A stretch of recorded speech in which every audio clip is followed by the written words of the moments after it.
ನಮಸ್ತೆ ಎಲ್ಲರಿಗೂ.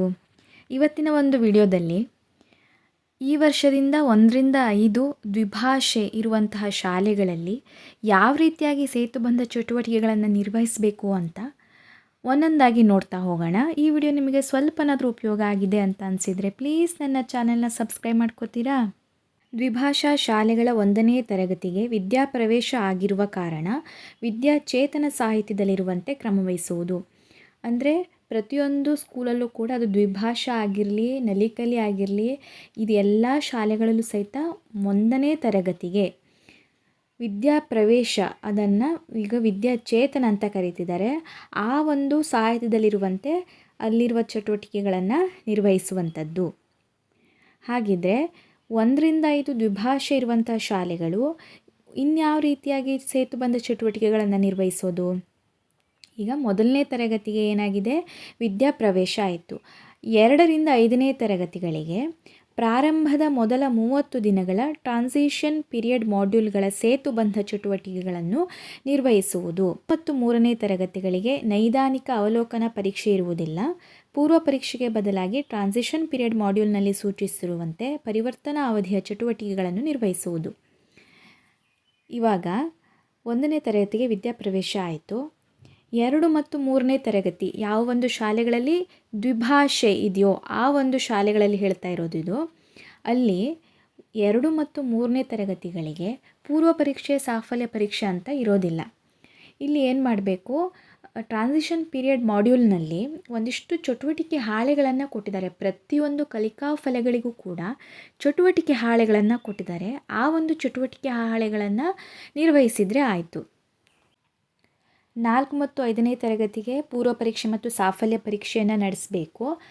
ಪೂರ್ವ ಪರೀಕ್ಷೆ ಮತ್ತು ಸಾಫಲ್ಯ ಪರೀಕ್ಷೆಯ ಪ್ರಶ್ನೆ ಪತ್ರಿಕೆಗಳನ್ನು ಈ ಟ್ರಾನ್ಸಿಷನ್ ಪೀರಿಯಡ್ ಮಾಡ್ಯೂಲ್ನಲ್ಲಿ ಆಲ್ರೆಡಿ ಕೊಟ್ಬಿಟ್ಟಿದ್ದಾರೆ. ನಾವು ಕ್ವಶನ್ ಪೇಪರ್ ತೆಗಿಬೇಕು ಅಂತ ಇರೋದಿಲ್ಲ. ಆಲ್ರೆಡಿ ಮಾಡ್ಯೂಲ್ನಲ್ಲಿ ಪೂರ್ವ ಪರೀಕ್ಷೆ ಮತ್ತು ಸಾಫಲ್ಯ ಪರೀಕ್ಷೆಯ ಪ್ರಶ್ನೆ ಪತ್ರಿಕೆ ಇದೆ.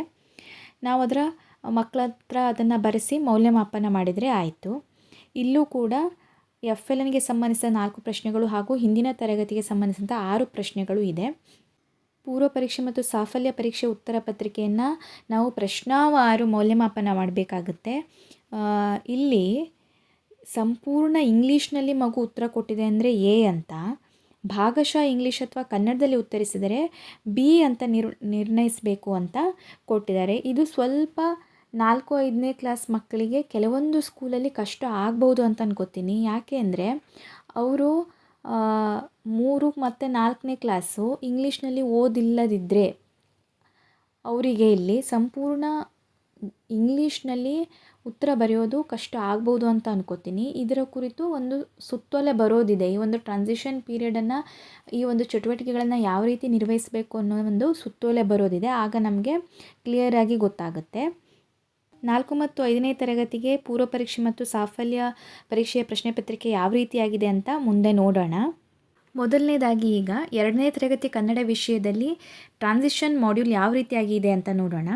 ಮೊದಲನೇದಾಗಿ ಇಲ್ಲಿ ಕಲಿಕಾ ಫಲಗಳು ಮತ್ತು ಸೂಚಕಗಳನ್ನು ಕೊಟ್ಟಿದ್ದಾರೆ.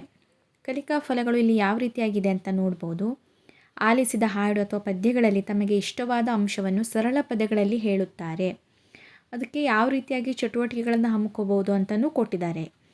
ಇಲ್ಲಿ ಈ ವರ್ಷ ತುಂಬ ಸರಳ ಮಾಡಿಕೊಟ್ಟಿದ್ದಾರೆ. ಶಿಕ್ಷಕರ ಹೊರೆಯನ್ನು ಕಡಿಮೆ ಮಾಡಿದ್ದಾರೆ ಅಂತಲೇ ಹೇಳ್ಬೋದು. ಇಲ್ಲಿ ಈ ರೀತಿಯಾಗಿ 7 ಕಲಿಕಾ ಫಲಗಳನ್ನು ಕೊಟ್ಟಿದ್ದಾರೆ 2ನೇ ತರಗತಿಯ ಕನ್ನಡ ಭಾಷೆಗೆ ಸಂಬಂಧಿಸಿದಂತೆ.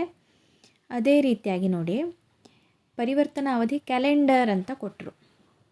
ನಮಗೆ ಕಲಿಕಾ ಫಲಗಳು ಇದೆ ಇಲ್ಲಿ. ನೆಕ್ಸ್ಟು ಯಾವ ದಿನ ಯಾವ ಒಂದು ಕಲಿಕಾ ಫಲಗಳನ್ನು ತೆಗೆದುಕೊಂಡು ಅದಕ್ಕೆ ಯಾವ ರೀತಿಯಾಗಿ ಚಟುವಟಿಕೆಗಳನ್ನು ನಿರ್ವಹಿಸ್ಬೋದು ಅಂತಲೂ ಅವರೇ ಕೊಟ್ಟಿದ್ದಾರೆ. ಇಲ್ಲಿ ನೋಡಿ, 1ನೇ ವಾರ ಪರಿವರ್ತನಾ ಅವಧಿಯ ಚಟುವಟಿಕೆಗಳು ಯಾವ ರೀತಿಯಾಗಿ, 1ನೇ ವಾರ 2 ಕಲಿಕಾ ಫಲಗಳನ್ನು ತೆಗೆದುಕೊಂಡಿದ್ದಾರೆ. 1ನೇ ದಿನ ಯಾವ ಒಂದು ಚಟುವಟಿಕೆಯನ್ನು ಮಾಡಿಸ್ಬೇಕು, 2ನೇ ದಿನ ಯಾವ ಚಟುವಟಿಕೆ ಮಾಡಿಸ್ಬೇಕು, 3ನೇ ದಿನ ಯಾವ ಚಟುವಟಿಕೆ ಮಾಡಿಸ್ಬೇಕು, ಈ ರೀತಿಯಾಗಿ ಪ್ರತಿಯೊಂದು ದಿನದ ಒಂದು ಚಟುವಟಿಕೆಗಳನ್ನು ಕೂಡ ಕೊಟ್ಟಿದ್ದಾರೆ. ಇಲ್ಲಿ ಚಟುವಟಿಕೆ ಹಾಳೆ 1, ಚಟುವಟಿಕೆ ಹಾಳೆ 2 ಅಂತ ಇದೆ ಅಲ್ಲ, ಆ ಒಂದು ಚಟುವಟಿಕೆ ಹಾಳೆಗಳನ್ನು ಕೂಡ ಇಲ್ಲೇ ಇದೆ. ಈ ಒಂದು ಮಾಡ್ಯೂಲ್ನಲ್ಲೇ ಚಟುವಟಿಕೆ ಹಾಳೆ ಇದೆ. ಈ ರೀತಿಯಾಗಿರುತ್ತೆ ಚಟುವಟಿಕೆ ಹಾಳೆ. ಪದ್ಯ ಸಹಿತ ಅವರೇ ಕೊಟ್ಬಿಟ್ಟಿದ್ದಾರೆ ನೋಡಿ. ಹಾಡಿನಲಿಯೋಣ. ಇದರ ಉದ್ದೇಶ ಹಾಡಿ ಆನಂದಿಸುವುದು. ಯಾವ ಹಾಡನ್ನು, ಆ ಹಾಡನ್ನು ಕೂಡ ಇಲ್ಲೇ ಕೊಟ್ಬಿಟ್ಟಿದ್ದಾರೆ. ಈ ರೀತಿಯಾಗಿ ನೋಡಿ, ಚಟುವಟಿಕೆ ಹಾಳೆ 1 ಅಂತ ಇದೆ. ಹಾಡಿ ಕುಣಿಯೋಣ, ಚಿತ್ರಕ್ಕೆ ಬಣ್ಣ ತುಂಬಿ ಅದರ ಬಗ್ಗೆ ಮಾತನಾಡಿರಿ. ಇಲ್ಲಿ 2 ಮತ್ತು 3ನೇ ತರಗತಿಗೆ ಎಲ್ಲ ವಿಷಯಗಳು ಕೂಡ ಇದೇ ರೀತಿಯಾಗಿರುತ್ತೆ. ಮೊದಲನೇದಾಗಿ ಕಲಿಕಾ ಫಲಗಳು ಮತ್ತು ಅದರ ಸೂಚಕಗಳನ್ನು ಕೊಟ್ಟಿದ್ದಾರೆ. ನೆಕ್ಸ್ಟು ಕ್ಯಾಲೆಂಡರನ್ನು ಕೊಟ್ಟರು, ಯಾವ್ಯಾವ ದಿನ ಯಾವ ಒಂದು ಕಲಿಕಾ ಫಲಗಳನ್ನು ಆಯೋಜಿಸಬೇಕು ಅಂತ. ನೆಕ್ಸ್ಟು ಅದಕ್ಕೆ ಸಂಬಂಧಿಸಿದಂತಹ ಕಲಿಕಾ ಹಾಳೆಗಳು ಕೂಡ ಇದರಲ್ಲೇ ಇವೆ. ನಾವಿಲ್ಲಿ ಪ್ರತಿಯೊಂದು ವಿದ್ಯಾರ್ಥಿಗೂ ಕೂಡ ಈ ಚಟುವಟಿಕೆ ಹಾಳೆಯನ್ನು ಬರೆಸಿ ಅವರಿಗೆ ಇದೇ ಒಂದು ರೆಕಾರ್ಡು. 2 ಮತ್ತು 3ನೇ ತರಗತಿಯವರಿಗೆ ಸೇತುಬಂಧ ಪೂರ್ವ ಪರೀಕ್ಷೆ ಆಗಲಿ, ಸೇತುಬಂಧ ಸಾಫಲ್ಯ ಪರೀಕ್ಷೆ ಆಗಲಿ ಇರೋದಿಲ್ಲ. ಈ ಒಂದು ಚಟುವಟಿಕೆ ಹಾಳೆ ಏನಿದೆ, ಇದೇ ಒಂದು ಅವರ ಒಂದು ಕೃತಿ ಸಂಪುಟದಲ್ಲಿ ಇಡೋದಕ್ಕೆ ಇದೇ ಒಂದು ರೆಕಾರ್ಡ್ ಆಗಿದೆ. ಹಾಗಾಗಿ ಪ್ರತಿಯೊಂದು ಮಗು ಹತ್ರನೂ ಕೂಡ ನಾವು ಈ ಚಟುವಟಿಕೆ ಹಾಳೆಗಳನ್ನು ಬರೆಸಿ ಇಟ್ಕೋಬೇಕು. ಇಲ್ಲಿ ಎಲ್ಲ ಒಂದು ಕಲಿಕಾ ಫಲಗಳಿಗೂ ಕೂಡ ಚಟುವಟಿಕೆ ಹಾಳೆಗಳು ಇದೆ. ಬರೆಯುವಂಥದ್ದಕ್ಕೆಲ್ಲ ಚಟುವಟಿಕೆ ಹಾಳೆ ಕೊಟ್ಬಿಟ್ಟಿದ್ದಾರೆ. ಹಾಗಾಗಿ ಇದರಲ್ಲಿ ಯಾವ ಒಂದು ಗೊಂದಲನೂ ಇರೋದಿಲ್ಲ. ಇಲ್ಲಿ ನೋಡಿ, ಚಟುವಟಿಕೆ ಹಾಳೆ 2 ಅಂತ ಇದೆ. ನಾವು ಪ್ರತಿಯೊಂದು ಮಗುವಿಗೂ ಕೂಡ ಈ ಒಂದು ಚಟುವಟಿಕೆ ಹಾಳೆಯನ್ನು ರೆಡಿ ಮಾಡಿಕೊಂಡು ಈ ಒಂದು ಚಟುವಟಿಕೆ ಹಾಳೆಯನ್ನು ಕೊನೆಯದಾಗಿ ಕೃತಿ ಸಂಪುಟದಲ್ಲಿ ಸೇರಿಸಿ ಇದೇ ಒಂದು ರೆಕಾರ್ಡ್ ಆಗುತ್ತೆ. ಈಗ 4th ಕನ್ನಡ ನೋಡೋಣ. 4 ಮತ್ತು 5ನೇ ತರಗತಿಗೆ ಸೇತುಬಂಧ ಪೂರ್ವ ಪರೀಕ್ಷೆ ಮತ್ತು ಸಾಫಲ್ಯ ಪರೀಕ್ಷೆಯನ್ನು ಮಾಡಬೇಕು. ಅದನ್ನು ಯಾವ ರೀತಿಯಾಗಿ ಈ ಒಂದು ಮಾಡ್ಯೂಲ್ನಲ್ಲಿ ಕೊಟ್ಟಿದ್ದಾರೆ ಅಂತ ನೋಡೋಣ. ಇಲ್ಲಿ ನೋಡಿ, ಮೊದಲನೇದಾಗಿ ಕಲಿಕಾ ಫಲಗಳನ್ನು ಕೊಟ್ಟಿದ್ದಾರೆ. 7 ಕಲಿಕಾ ಫಲಗಳಿದೆ ನೋಡಿ. ಪರಿವರ್ತನಾ ಅವಧಿ ಪೂರ್ವ ಪರೀಕ್ಷೆ ಅಂತ ಇದೆ. ಇಲ್ಲಿ ನಾವು ಪೂರ್ವ ಪರೀಕ್ಷೆಗಾಗಿ ಯಾವುದೇ ಪ್ರಶ್ನೆ ಪತ್ರಿಕೆಯನ್ನು ತೆಗೆಯುವಂಥ ಅವಶ್ಯಕತೆ ಇರೋದಿಲ್ಲ. ಈ ಒಂದು ಪೂರ್ವ ಪರೀಕ್ಷೆ ಇಲ್ಲಿ ಕೊಟ್ಟಿದ್ದಾರಲ್ಲ, ಈ ಒಂದು ಪೂರ್ವ ಪರೀಕ್ಷೆಯನ್ನು ಮಕ್ಕಳಿಗೆ ಮಾಡಿದರೆ ಆಯಿತು. ಇಲ್ಲೂ ಕೂಡ ಮೊದಲ 4 ಪ್ರಶ್ನೆ FLNಗೆ ಸಂಬಂಧಿಸಿದ್ದು, ಉಳಿದಿದ್ದು ಹಿಂದಿನ ವರ್ಷದ ಒಂದು ಕಲಿಕಾ ಫಲಕ್ಕೆ ಸಂಬಂಧಿಸಿದಾಗಿದೆ. ಈ ಒಂದು ಪೂರ್ವ ಪರೀಕ್ಷೆ ಮಾಡಾದಮೇಲೆ ಇಲ್ಲಿ ಒಂದು ನಾವು ಏನು ಅಂಶವನ್ನು ಗಮನಿಸಬೇಕು ಅಂದರೆ, ಮೊದಲನೇ ದಿನ ಪೂರ್ವ ಪರೀಕ್ಷೆ ಮಾಡ್ತೀವಿ, ಅದೇ ರೀತಿಯಾಗಿ ಕೊನೆಯ ದಿನ ಸಾಫಲ್ಯ ಪರೀಕ್ಷೆಯನ್ನು ಮಾಡ್ತೀವಿ. ಪೂರ್ವ ಪರೀಕ್ಷೆ ಆದಮೇಲೆ ಯಾವ ರೀತಿಯಾಗಿ ಟ್ರಾನ್ಸಿಷನ್ ಪೀರಿಯಡ್ ಚಟುವಟಿಕೆಗಳನ್ನು ಮಾಡ್ತಾ ಹೋಗೋದು ಅಂತ ಇಲ್ಲಿ ಕ್ಯಾಲೆಂಡರ್ ಕೊಟ್ಬಿಟ್ಟಿದ್ದಾರೆ. ಈಗ ಮೊದಲನೇ ದಿನ ಪೂರ್ವ ಪರೀಕ್ಷೆ ನೋಡಿ, 1/6/2026 ಮೊದಲನೇ ದಿನ ಪೂರ್ವ ಪರೀಕ್ಷೆ. ಆಮೇಲೆ 2ನೇ ದಿನದಿಂದ ಯಾವ ರೀತಿಯಾಗಿ ಚಟುವಟಿಕೆಗಳನ್ನು ನಿರ್ವಹಿಸ್ತಾ ಹೋಗಬೇಕು ಅಂತ ಕ್ಯಾಲೆಂಡರ್ ಕೊಟ್ಬಿಟ್ಟಿದ್ದಾರೆ. ಈ ಒಂದು ಕ್ಯಾಲೆಂಡರ್ ಟೀಚರ್ಸಿಗೆ ತುಂಬ ಒಂದು ಅನುಕೂಲ ಆಗುತ್ತೆ ಅಂತಲೇ ಹೇಳ್ಬೋದು. ಅದೇ ರೀತಿಯಾಗಿ ಚಟುವಟಿಕೆ ಹಾಳೆಗಳನ್ನು ಕೊಟ್ಟಿದ್ದಾರೆ. ಇಲ್ಲಿ ಕೂಡ ಮಕ್ಕಳಿಗೆ ಚಟುವಟಿಕೆ ಹಾಳೆಗಳನ್ನು ನಿರ್ವಹಿಸಬೇಕಾಗುತ್ತೆ. ಈ ರೀತಿಯಾಗಿ ಚಟುವಟಿಕೆ ಹಾಳೆಗಳನ್ನು ಕೊಟ್ಟಿದ್ದಾರೆ. ಕೊನೆಯದಾಗಿ ಲಾಸ್ಟ್ ದಿನ ಈ ಒಂದು ಚಟುವಟಿಕೆಗಳನ್ನೆಲ್ಲ ನಿರ್ವಹಿಸಿ ಮಕ್ಕಳಿಗೆ ಕಲಿಕೆ ಆದಮೇಲೆ ಕೊನೆಯ ದಿನ ನೋಡಿ, ಪರಿವರ್ತನಾವಧಿ ಸಾಫಲ್ಯ ಪರೀಕ್ಷೆ ಅಂತ ಪ್ರಶ್ನೆ ಪತ್ರಿಕೆ ಇದೆ. ಈ ಒಂದು ಪ್ರಶ್ನೆ ಪತ್ರಿಕೆಯನ್ನು ಬರೆಸಿದರೆ ಆಯಿತು. ಇಲ್ಲೂ ಕೂಡ ಮೊದಲ 4 ಪ್ರಶ್ನೆಗಳು FLNಗೆ ಸಂಬಂಧಿಸಿದ್ದು, ಉಳಿದಂಥದ್ದು ಹಿಂದಿನ ಒಂದು ತರಗತಿಗೆ ಸಂಬಂಧಿಸಿದಂತಹ ಪ್ರಶ್ನೆಗಳು ಆಗಿರುತ್ತೆ. ಈಗ ಕನ್ನಡ ಭಾಷೆಯಲ್ಲಿ ಪ್ರಶ್ನೆ ಕನ್ನಡದಲ್ಲೇ ಇರುತ್ತೆ. ಅದೇ EVS ಮತ್ತು ಮ್ಯಾಥ್ಸಲ್ಲಾದರೆ ನೋಡಿ, ಇಲ್ಲಿ ಕನ್ನಡ ಮತ್ತು ಇಂಗ್ಲೀಷ್ ಎರಡರಲ್ಲೂ ಪ್ರಶ್ನೆಯನ್ನು ಕೊಟ್ಟಿದ್ದಾರೆ ಮಕ್ಕಳಿಗೆ ಅನುಕೂಲ ಆಗಲಿ ಅಂತ. ಪ್ರಶ್ನೆ ಪತ್ರಿಕೆ ಪೂರ್ವ ಪರೀಕ್ಷೆ ಮತ್ತು ಸಾಫಲ್ಯ ಪರೀಕ್ಷೆಯ ಪ್ರಶ್ನೆ ಪತ್ರಿಕೆ ಕನ್ನಡ ಮತ್ತು ಇಂಗ್ಲೀಷ್ನಲ್ಲಿ ಇದೆ. ಈಗ ಬಂದಿರೋ ಒಂದು ಮಾಹಿತಿಯ ಪ್ರಕಾರ ಏನಿದೆ, ಯಾವ ಮಗು ಸಂಪೂರ್ಣ ಇಂಗ್ಲೀಷ್ನಲ್ಲಿ ಉತ್ತರ ಕೊಡುತ್ತೋ ಅದು ಆ ಮಗುಗೆ A ಅಂತ ಹಾಕಬೇಕು. ಈಗ ಅರ್ಧ ಇಂಗ್ಲೀಷ್ನಲ್ಲಿ ಅಥವಾ ಅರ್ಧ ಕನ್ನಡದಲ್ಲಿ ಈ ರೀತಿಯಾಗಿ ಪೂರ್ತಿ ಇಂಗ್ಲೀಷ್ನಲ್ಲಿ ಬರೆದೇ ಹೋದರೆ ಆ ಮಗುವಿಗೆ B ಅಂತ ಹಾಕಬೇಕು ಅಂತ ಹೇಳಿದ್ದಾರೆ. ಈ ರೀತಿಯಾಗಿ A B ಅಂತ ನಾವು ಪ್ರಶ್ನಾವಾರು ಒಂದು ಮೌಲ್ಯಮಾಪನವನ್ನು ಮಾಡ್ತಾ ಹೋಗೋದು ಅಂತ ತಿಳಿಸ್ಕೊಟ್ಟಿದ್ದಾರೆ. ಪೂರ್ವ ಪರೀಕ್ಷೆ ಆದಮೇಲೆ ಈ ರೀತಿಯಾಗಿ ಟ್ರಾನ್ಸಿಷನ್ ಆ್ಯಕ್ಟಿವಿಟೀಸ್ ಪ್ಲ್ಯಾನ್ ಅಂತ ಇದೆ. ಯಾವ್ಯಾವ ದಿನ ಏನೇನು ಚಟುವಟಿಕೆಗಳನ್ನು ನಿರ್ವಹಿಸಬೇಕು ಅಂತ. EVS ಮತ್ತು ಮ್ಯಾಥ್ಸಲ್ಲಿ ಈ ರೀತಿಯಾಗೇ ಇದೆ, ಕನ್ನಡ ಮತ್ತು ಇಂಗ್ಲೀಷ್ನಲ್ಲೂ ಕೊಟ್ಟಿದ್ದಾರೆ. ಕೊನೆಯ ದಿನ ಪೋಸ್ಟ್ ಟೆಸ್ಟ್ ಮಾಡಬೇಕು. ಪೋಸ್ಟ್ ಟೆಸ್ಟ್ ಕ್ವಶನ್ ಪೇಪರ್ ಕೂಡ ಇಂಗ್ಲೀಷ್ ಮತ್ತು ಕನ್ನಡದಲ್ಲಿ ಇದೆ. ಈ ಒಂದು ಪೋಸ್ಟ್ ಟೆಸ್ಟ್ ಆದಮೇಲೆ ನಾವು FLN ಮಕ್ಕಳನ್ನಾಗಲಿ ಅಥವಾ ಪರಿಹಾರ ಬೋಧನೆಗೆ ಬರುವಂಥ ಮಕ್ಕಳನ್ನಾಗಿ ಇಲ್ಲಿ ನಾವು ಒಂದು ಲಿಸ್ಟನ್ನು ಕೊಡಬೇಕಾಗುತ್ತಲ್ವ. ಇಲ್ಲಿ ಈಗ ಬಂದಿರೋ ಮಾಹಿತಿ ಪ್ರಕಾರ ಸಂಪೂರ್ಣ ಇಂಗ್ಲೀಷ್ನಲ್ಲಿ ಉತ್ತರ ಬರೆದಿರೋಂಥ ಮಗು ಎ ಬರುತ್ತೆ.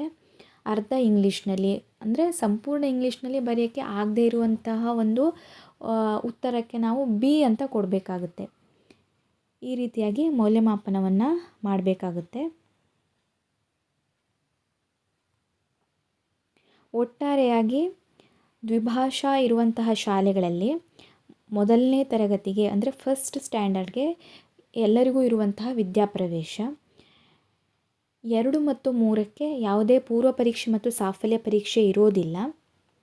ಅವರಿಗೆ ಈ ಒಂದು ಟ್ರಾನ್ಸಿಷನ್ ಪೀರಿಯಡ್ ಚಟುವಟಿಕೆಗಳನ್ನು ನಿರ್ವಹಿಸಿ ಆ ಚಟುವಟಿಕೆ ಹಾಳೆಯನ್ನೇ ಕೃತಿ ಸಂಪುಟದಲ್ಲಿ ಮೆನ್ಷನ್ ಮಾಡುವಂಥದ್ದು.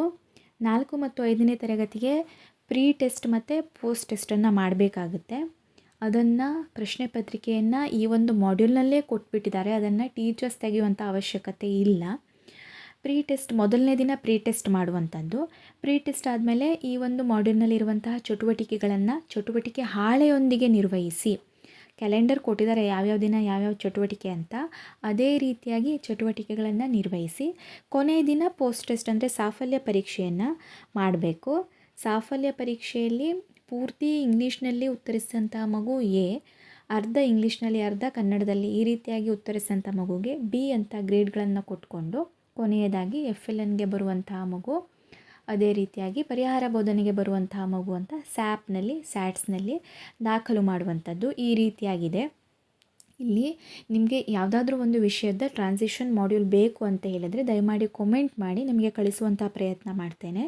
ಈ ವಿಡಿಯೋ ನಿಮಗೆ ಸ್ವಲ್ಪನಾದರೂ ಉಪಯೋಗ ಆಗಿದೆ ಅಂತ ಭಾವಿಸ್ತಾ ಥ್ಯಾಂಕ್ ಯು ಫಾರ್ ವಾಚಿಂಗ್.